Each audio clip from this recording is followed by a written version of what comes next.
Welcome back to Movie Recaps. Today I will show you an action, comedy, horror film from 2015, titled I Am a Hero. Spoilers ahead. Watch out and take care. Hideo Suzuki, a manga artist assistant, is drawing with his co-workers in an office, listening to the news. A news reporter is describing an incident in which a dog badly bit a 45-year-old woman. The police couldn't figure out what exactly happened because the woman started talking nonsense after the accident. The next news story is about a 35-year-old man who was arrested because of performing obscene acts. One co-worker notices how the news is becoming weird and Mitani, a co-worker, makes fun of Suzuki and manga artists. Suzuki then explains how manga is the peak of Japanese culture and that it's an honor to be a manga artist. He motivates the other co-workers and everybody yells manga is the best.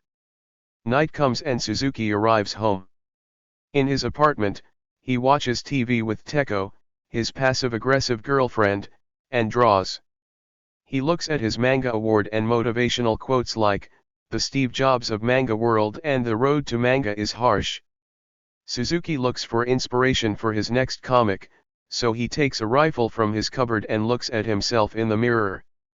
In the morning, everybody is sick and coughing at the publisher's office where Suzuki is showing his new manga comic about a macho guy protecting his girlfriend with a rifle. The publisher doesn't like the comic, says the protagonist is too normal and tells Suzuki to do a better job in the future. Then, another manga artist, Sensei, sees Suzuki. Sensei is more popular than him but shared the Newcomer Manga Artist Award with Suzuki 15 years ago. Later in his apartment, Suzuki is fighting with Teko who wants to sell the rifle so they can get at least some money and pay rent. She also wants to sell his award along with his manga books. Teko is sick of Suzuki's failures and his unfulfilled dreams of becoming the next best manga artist. So in a fit of rage, she breaks up with him and kicks him out of the apartment. Suzuki then goes to the park with his gun and starts looking at Sensei's comic book. Sitting next to him is a homeless man who is shaking and looks like he is in pain, but Suzuki doesn't pay any special attention. The next morning, Suzuki is in his office with his co-workers, drawing and watching the news again. There is a report about a new infection that has already killed 4 people. Suzuki's colleague is sweating and not feeling well. She leaves and Mitani explains to the others how she got the virus from Sensei. Mitani notices how she had the same bite mark on the neck as Sensei, and that's how he figured out they were sleeping together. Their boss enters the room and he also has a bite mark.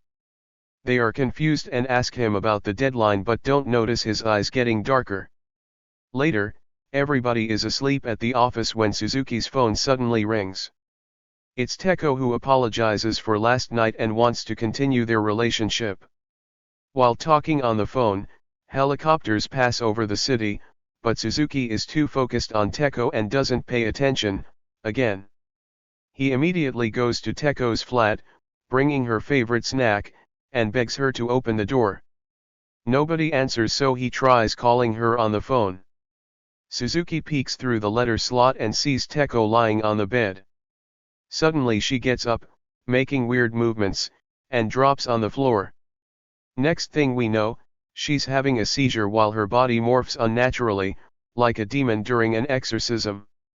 As she approaches the door, Suzuki sees her face deformed. Zombie Teko attacks Suzuki and bites his hand. While trying to get away, he accidentally stabs her in the head and leaves the apartment, fast. As he's crossing the bridge, he notices a woman with a bleeding hand and then dozens of airplanes flying through the city.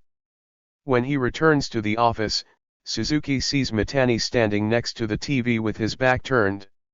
Suzuki thinks he's a zombie too but then sees him holding a bloody baseball bat, so he quietly enters the office where the rest of his co-workers are dead zombies and Mitani is the only survivor. He tells Suzuki that the only way to kill zombies is to destroy their brains and that those who get bit, get infected.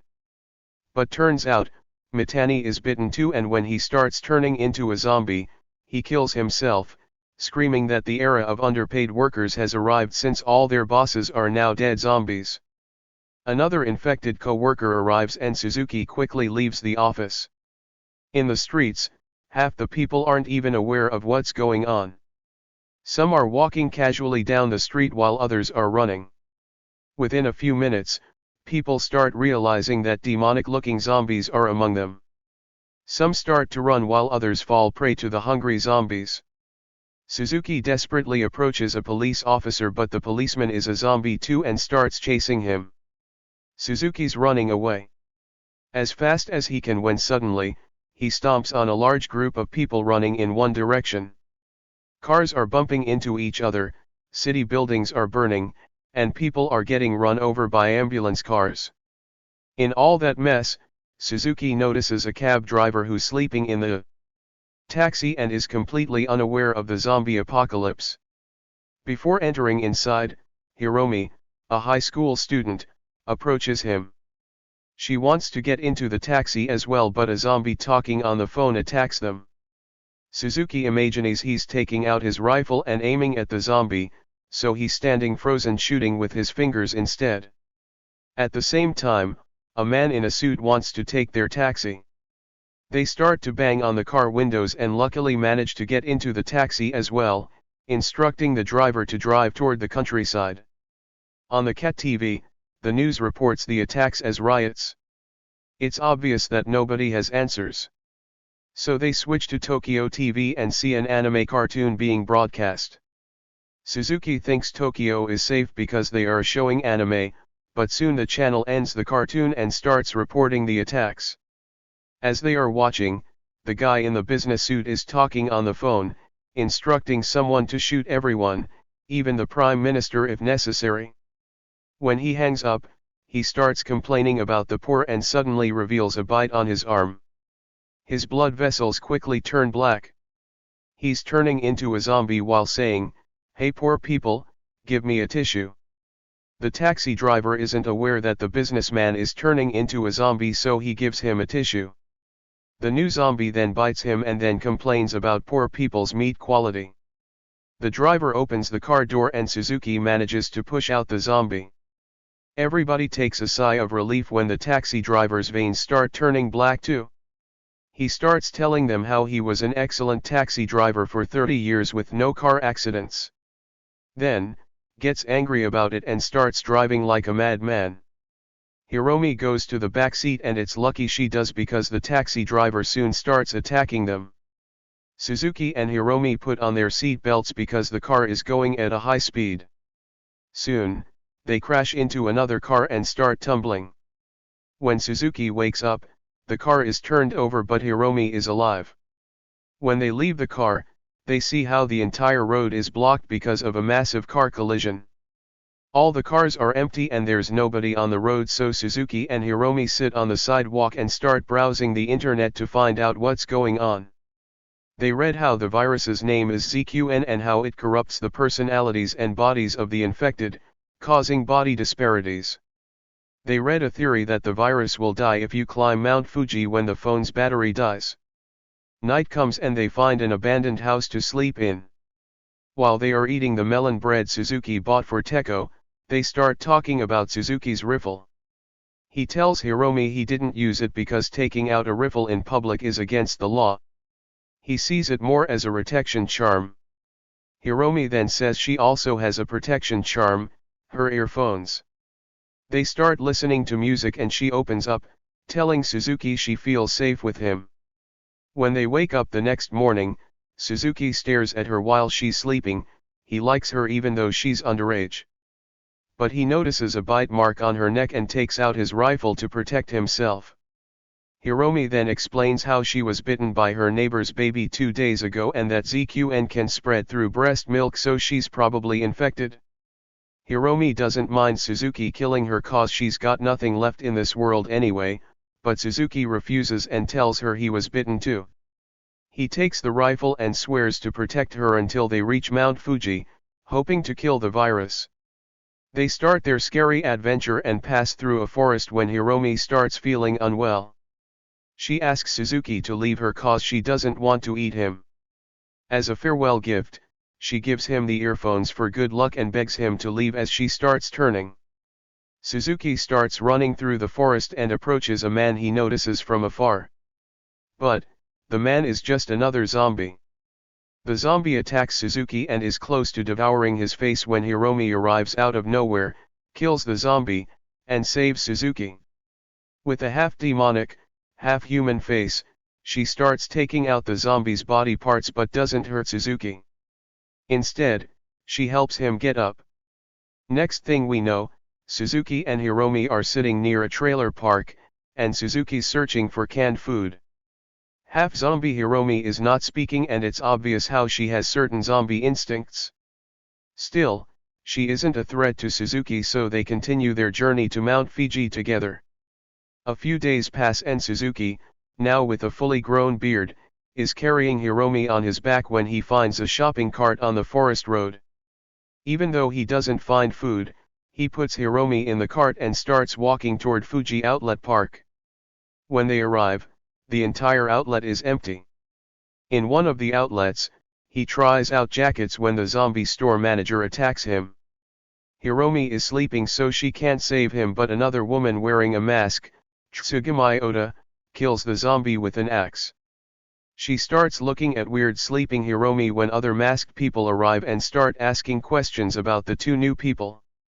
Soon, other zombies appear, so everybody starts running toward a safe spot. All the uninfected people built a safe zone on the outlet's rooftop. Suzuki is invited to join and he takes Hiromi there as well, without telling anyone that she's half zombie. The safe zone is well supplied, so they have everything, from food and tents to books and Rolex watches. Tsugimi is interested in Suzuki's rifle, but he tells her he's only a manga artist. She asks whether Quiet Hiromi is his sister and he explains that they met while running from zombies. Tsugimi starts liking the manga artist cause she thinks he's a good person. She also tells him how the infected with ZQN are living in the past. In the morning, Hiromi is observing Suzuki and he's wondering whether she understands him. She smiles and then Suzuki tells her a poem. Seems like Hiromi is getting better. Later, Suzuki is observing the zombies and sees one of them running, jumping really high, and bumping his head on the ground. An old man, Abe, explains how the zombies are doing what they regularly did in the past, and how every zombie is different. Suzuki then asks about the zombies who sit on the ground and look like they are made from charcoal, but Abe avoids answering. Seems like something happened in the safe zone that nobody likes to talk about. Afterward, Suzuki goes to a meeting with the rest of the survivors. They plan to get into the food storage below ground. The only thing they ask from Suzuki is to give them his rifle. He refuses since it's against the law, but the leader, Ira, says that there are no laws in the safe zone. Then Ira threatens to kill the Hiromi if he doesn't get the rifle. Meanwhile, a few of the survivors are trying to take Hiromi and Tsugimi is trying to stop them. Suzuki suspects something, leaves the meeting in a haste, and finds Hiromi captured. He threatens to shoot the Ira with the rifle if they don't let Hiromi go. The leader then points a gun toward Hiromi, who's silently standing there. Nobody suspects that she can kill everyone in an instant. But, she can't stand it any longer, so she throws the two guys off her with one single movement and then reveals that she is a ZQN. Since she's only half zombie, her eye is not black but has rainbow colors. The leader doesn't care, so he shoots in her head and Hiromi falls on the floor. They take Suzuki's rifle while he cries about the girl's death. They start kicking and punching Suzuki while he begs for forgiveness. Soon, they start fighting about who's going to kill him. Seems like even humans want the taste of blood. Everybody starts fighting each other, and soon Ira is overthrown by someone else. They leave Suzuki alive and he finds Tsugimi in front of Hiromi's tent. With the help of Abe, she hid Hiromi, who's still alive. Tsugimi explains to Suzuki how Hiromi is not like the other ZQN because she has a pulse. She also tells him how ran away from her duties and left her patients alone in the hospital, admiring Suzuki that he saved Hiromi. Suzuki's still sad because he couldn't pull the trigger on Ira and because he lost his gun. He thinks he's a coward and a loser, but Tsugamai tells him that he's just a good person. Suzuki then apologizes for being a human without any good qualities and asks Tsugamai to take care of the girl because he has to go to the food storage with the others. Later, a few survivors are hitting pans to draw the zombies' attention to the roof while the others are heading toward the underground food storage from the other part of the building. When they arrive below the building, everything is dark and one of them makes noise by mistake. While they are walking, someone turns on the lights but nobody questions this. They immediately find the storage, but little do they know, somebody is looking at them through the security camera. As they are packing food, the mysterious observer turns on music in the outlet, and soon a zombie attacks one of the survivors, searching for a snack too. They shoot both the victim and the zombie but find that the parking is filled with other zombies. Suzuki runs last, apologizing for leaving to one of the people who's being eaten alive. Because of bad tactics and the selfishness of the survivors, most get eaten and killed in the parking lot. And the guy who caused all of this is none other than Ira, who turned on the music on purpose to attract the zombies. Turns out, he had another plan, to take the only car in the parking.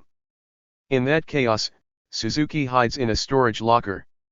At the same time, the zombie who can jump high is stalking the roof, preparing for one big jump. He runs really fast and jumps as high as he can, landing right on a tent.